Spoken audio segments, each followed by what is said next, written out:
have joined me for another ranking. Now, as we are in the glorious month of October, I'm doing the 31 Days of Halloween challenge. Some watch one film a day, some have a set list of films they want to watch, but I, if you don't already know, spend the month trying to watch more movies than I did the year before.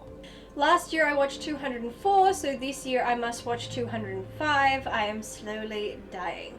But that's not preventing me from releasing content to you guys. So since it's October, I decided I'd do a few rankings this month of various horror franchises, and the first franchise on the chopping block is Final Destination. So I shall now begin ranking them from worst to best. Starting off in 5th place is Final Destination 5. Final Destination 5 was released in 2011 and is directed by Stephen Quayle and written by Eric Heiserer. It was the 5th and final installment in the film series and saw survivors of a suspension bridge collapse learn there's no way you can cheat death. Be warned, we're going to hear a lot of that kind of synopsis today.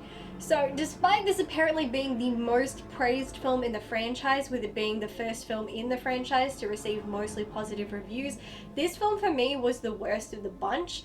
Tony Todd returned to this film and his character was crazier than his last appearance.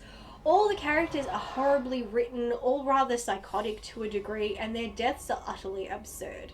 They promised the previous film would be the final movie, and then they dropped this steaming turd on us. Though I admit I didn't see that ending coming, it took me by surprise and was very clever, but even with that, thanks, but no thanks. In 4th place is the Final Destination. The Final Destination, also known as Final Destination 3D and then later Final Destination 4 because the studio were liars, came out in 2009 and was directed by David R. Ellis and written by Eric Bress. It's the 4th installment in the franchise and the first to be shot in HD 3D. And in it, after a young man's premonition of a deadly race car crash helps save the lives of his peers, Death sets out to collect those who evaded their end.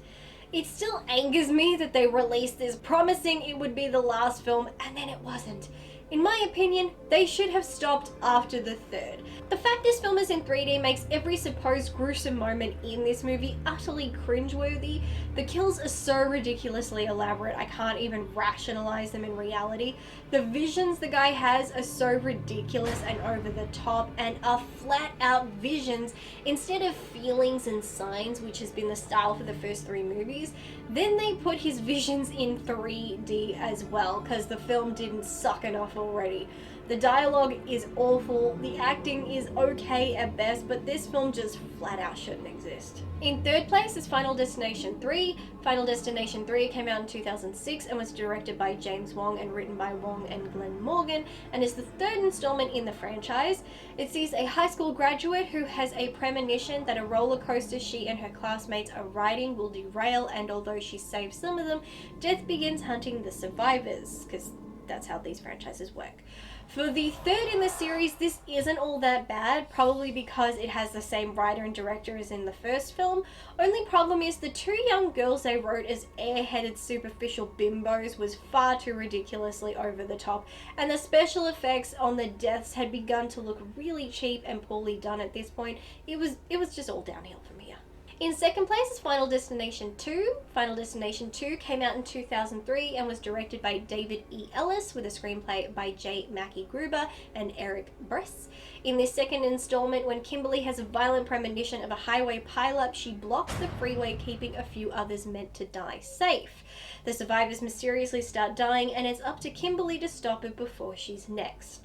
As far as sequels go, this is actually really good. It sticks to the original concept but changes it up just enough that it stays inside the realm of rationality. Deaths are getting more creative but not too crazy, so I don't mind. The biggest issue is all the characters seem to accept this girl's vision and her ramblings far too quickly and easily, even her. She instantly believes them to be visions and doesn't doubt them for a second. Even in the original, it took a while for everyone to accept what was going on. Nevertheless, this is still good. And in 1st place, I swear, I'm going to one day rank a set of films and the first film isn't going to be 1st place. It'll happen one day, but that day is not today. In first place, as usual, is Final Destination. Final Destination came out in 2000 and kicked this whole thing off. It's directed by James Wong with a screenplay by Wong, Glenn Morgan, and Jeffrey Reddick. In it, after a teenager has a terrifying vision of him and his friends dying in a plane crash, he prevents the accident only to have death hunt them down one by one. This film is actually pretty good. I love the death design concept and how if it's your time to go, then death will make sure you go.